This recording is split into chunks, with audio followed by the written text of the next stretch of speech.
Olá, meus amigos, muito boa noite a todos.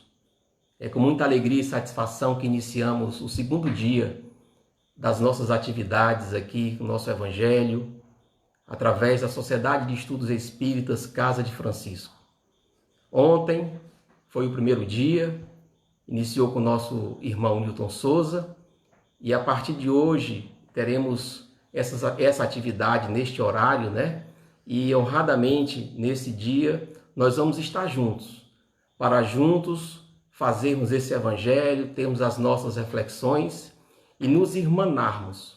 Hoje, sábado, é um dia muito feliz para todos nós, é um dia em que normalmente estaríamos todos juntos em atividades doutrinárias na Casa de Francisco, mas por uma situação planetária, né, por uma situação mundial, excepcionalmente em nosso estado, por uma defesa através do isolamento social, estamos em nossas casas, mas os nossos corações, os nossos pensamentos estão juntos. E é nessa união que vamos iniciar o nosso Evangelho. Eu dividi a nossa atividade de hoje em 3 partes. Na primeira parte, nós vamos fazer uma pequena leitura do livro A Gênese. Quem tiver o livro próximo pode nos acompanhar.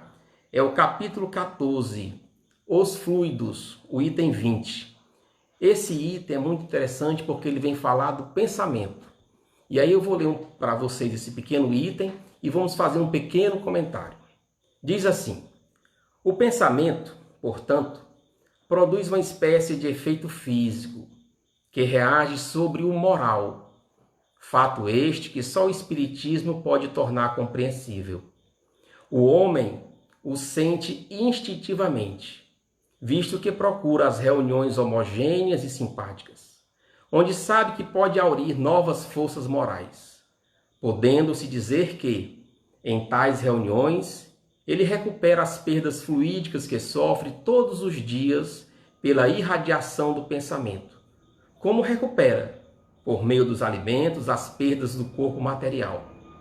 É que, com efeito, o pensamento é uma emissão que ocasiona perda real de fluidos espirituais e, consequentemente, de fluidos materiais, de maneira tal que o homem precisa retemperar-se com os eflúvios que recebe do exterior.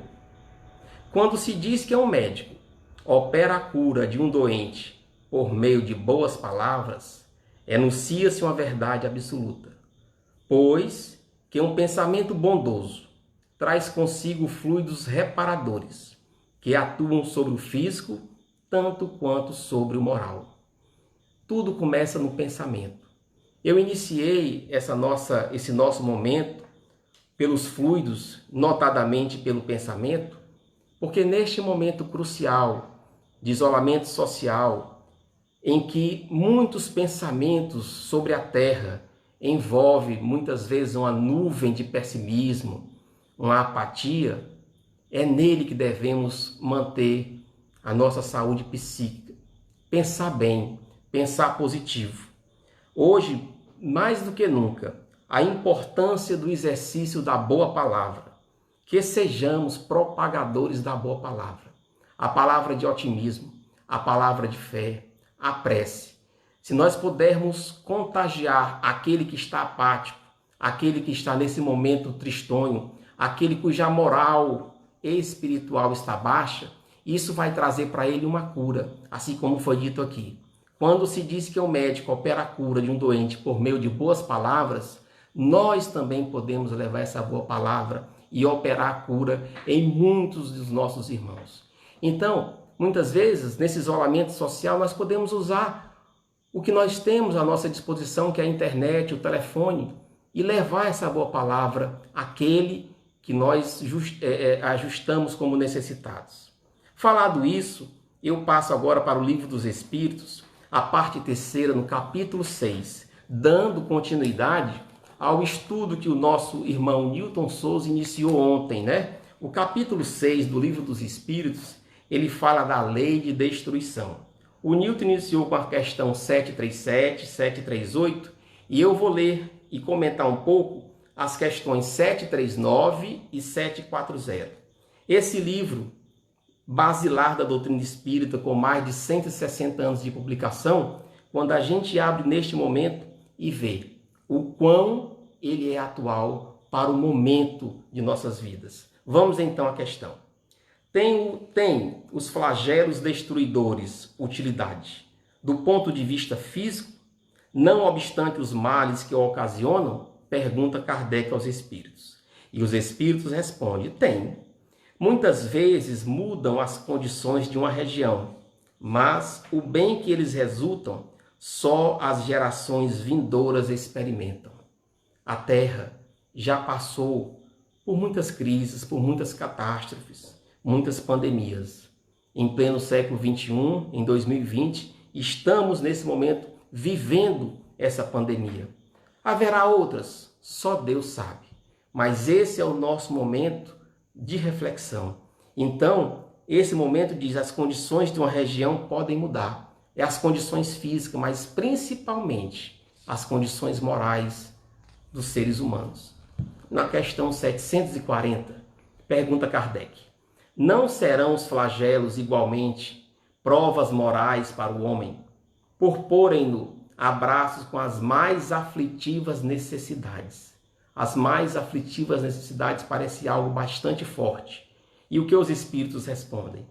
Os flagelos são provas que dão ao homem a ocasião de exercitar a sua inteligência, de demonstrar sua paciência e resignação à vontade de Deus. E que lhe oferece ensejo de manifestar seus sentimentos de abnegação, de desinteresse e de amor ao próximo, se o não domina o egoísmo. Note bem, neste momento, quantas pessoas, quantos profissionais estão debruçados em total abnegação, sentimento de amor ao próximo e desinteresse, em cuidar de milhares de nossos irmãos em sofrimento, não só pela pandemia do coronavírus, mas por outras doenças também que nos afligem. Daí, gente, as mais aflitivas necessidades. Nesse momento, temos muitas necessidades, mas a principal necessidade do ponto de vista espiritual é mantermos a paz íntima, principalmente no isolamento social. Quando se fala de sentimento e desinteresse e amor ao próximo, a gente traz um exemplo das medicações que zeraram nas farmácias. Apenas um exemplo, né? As pessoas ouviram dizer que um determinado medicamento pode trazer o tratamento e simplesmente compraram, sem saber se podem ser usados ou não, se tem condições de uso. E outros que necessitam realmente estão nesse momento sem essa medicação. Tudo isso é um exercício para que nós juntos possamos refletir muito sobre as nossas ações, né? E aí vem o Livro dos Espíritos, tão atual para a nossa reflexão. E aí, meus amigos, eu vou passar para a terceira parte, que é o Evangelho segundo o Espiritismo, no capítulo 15. O capítulo 15 vem nos falar de fora da caridade não há salvação. E aí eu escolhi o item 2, para que nós possamos refletir. O Evangelho nos fala assim do item 2. Então, um doutor da lei, tendo se levantado, disse-lhe, para o tentar: Mestre, o que é preciso que eu faça para possuir a vida eterna? Jesus lhe respondeu: que é o que está escrito na lei? Que ledes nela? Ele lhe respondeu: amareis o Senhor vosso Deus de todo o vosso coração, de toda a vossa alma, de todas as vossas forças e de todo o vosso espírito, e vosso próximo como a vós mesmos. Jesus lhe disse: respondestes muito bem, fazei isso e vivereis. Mas esse homem, querendo parecer que era justo, disse a Jesus: e quem é o meu próximo? E Jesus, tomando-lhe a palavra, nos narra a parábola do bom samaritano. Um homem que descia de Jerusalém para Jericó, caiu nas mãos de ladrões que os despojaram, cobriram-no de feridas e se foram, deixando-o semi-morto. Aconteceu em seguida que um sacerdote descia pelo mesmo caminho e, tendo-o percebido, passou do outro lado. Um levita, que veio também para o mesmo lugar, tendo-o considerado, passou ainda do outro lado. Mas, um samaritano que viajava. Chegando ao lugar onde estava esse homem e tendo-o visto, foi tocado de compaixão por ele. Aproximou-se, pois, dele, derramou óleo e vinho em suas feridas e as enfaixou. E tendo-o colocado sobre seu cavalo, conduziu-o a uma hospedaria e cuidou dele. No dia seguinte, tirou 2 moedas e as deu ao hospedeiro, dizendo: Tende bastante cuidado com este homem, e tudo o que dependerdes a mais, eu vos restituirei no meu regresso. Qual desses 3 vos parece, nos parece ter sido o próximo daquele que caiu nas mãos dos ladrões? O doutor lhe respondeu: aquele que exerceu a misericórdia para com ele. E Jesus disse: e depois, e fazei o mesmo. Então, meus irmãos, fora da caridade não há salvação. E é nesse momento em que o próximo está tão próximo da gente, nesse isolamento social em que muitos de nós estamos com os nossos filhos, com os nossos netos, com os nossos primos, com os nossos pais, esse é um momento convidativo para que a gente possa exercitar essa caridade, de estar com eles para uma conversa, para ouvir uma música. Muitas vezes eu ouvi de um amigo recente que não é tão fácil estar em casa. É verdade. Quem vem num ritmo frenético de trabalho, de muitas atividades, parar requer uma requalificação do pensamento, uma requalificação das ideias, do mesmo do ser. Mas este é o momento. Este é o momento que nos foi imposto pela divindade, para que possamos nos proteger e proteger os nossos irmãos que estão aí fora. É caridade estarmos em isolamento social, porque assim nós estaremos protegendo a sociedade como um todo. E o mundo todo hoje se curva diante dessa pandemia.